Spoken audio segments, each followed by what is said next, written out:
Similarly, and in a parallel situation in Macbeth by William Shakespeare, the character of Macbeth undergoes a downfall when he is easily convinced by Lady Macbeth to commit to the act of killing King Duncan so that Macbeth would become the king. What beast was it then that made you break this enterprise to me? When you durst do it then, you were a man, and to be more than what you were, you would be so much more the man. Act 1, Scene 5, lines 47 to 55. This quotation is significant because it reveals the same weakness Mr. White has is also in Macbeth. This quotation takes place when Macbeth is skeptical about killing King Duncan, and so Macbeth could become the king. Lady Macbeth, in a similar role to Herbert White, persuades Macbeth by bullying Macbeth and questioning Macbeth's manhood. Ultimately, this causes Macbeth to commit to the act of killing King Duncan, which eventually causes Macbeth's fall from a position of greatness.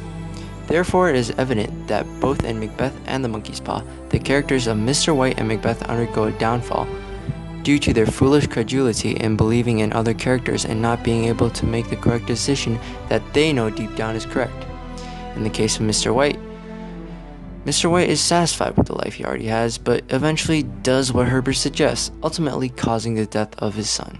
Similarly, in Macbeth knows what he is thinking is wrong, but commits to the act of killing Duncan when Lady Macbeth persuades Macbeth.